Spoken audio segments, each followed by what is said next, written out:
आज तुम्ही पाटकरांना भेटायला आल्या काय कारण मुख्य आणि तुमची भूमिका काय असणार? स्वप्ना पाटकर, डॉक्टर स्वप्ना पाटकर ह्या गेले 2-3 वर्ष खास करून ज्या राज्याच्या विविध पोलीस प्रशासन असेल आणि संबंधित काही तपास अधिकारी आहेत यांच्याकडे सतत पाठपुरावा करतात आहे।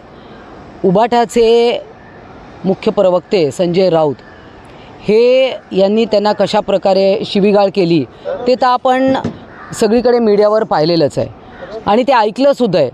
त्यांचे जे काय अर्वाच्य भाषा आहे ती आपण ऐकली आहे, पाहिली आहे आणि त्यानंतर इवन मीडियावर थुंकण्याचे प्रकार देखील त्यांनी केलेले आहेत। आणि हे एवढं सगळं झाल्यानंतर हे महिलांची सुरक्षा, महिलांचा मान सन्मान आणि महिलांच्या विषयी चिंता करण्याचं नाटक हे सगळे करत असतात।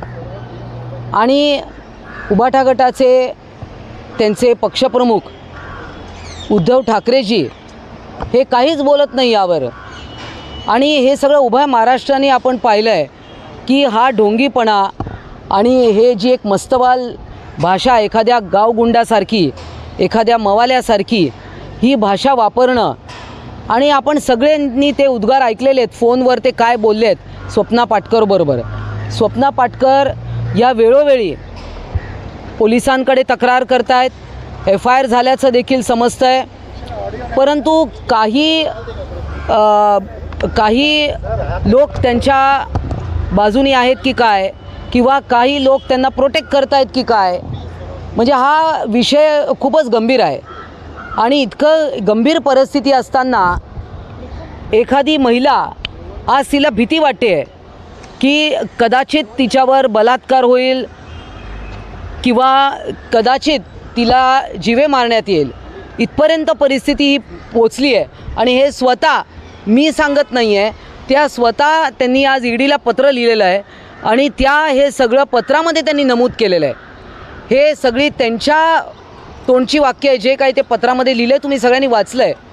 आणि असं असताना एखाद्या महिलेच्या मागे उभं राहणं ही आमची जबाबदारी आहे।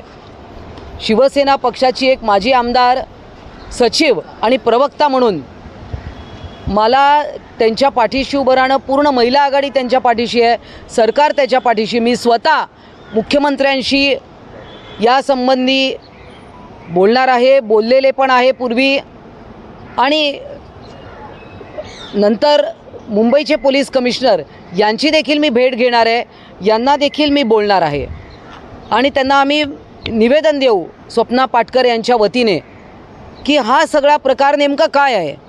याच्यावर आजपर्यंत तथाकथित नेते संजय राऊत यांना का कोणी आजपर्यंत बोलवलं नाही, काय आहे हे सगळ्यांना कळलं पाहिजे।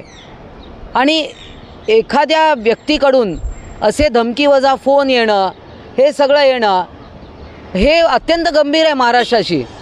आणि हे ग्रहस्थ रोज सकाळी उठून चॅनलवर तुमच्यासमोर येतात, बरळतात, शिवीगाळ करतात, थुंकण्याचे प्रकार करतात आणि तरी पण समाजात नेते म्हणून मिरवत आहेत। त्यामुळे हा प्रकार जो आहे हा नक्की याच्यावर आळा बसला पाहिजे। त्या महिलेचा जीव हा सर्वांसाठी, एक ती महाराष्ट्रातली आमची भगिनी आहे, मग ती कोणी असो,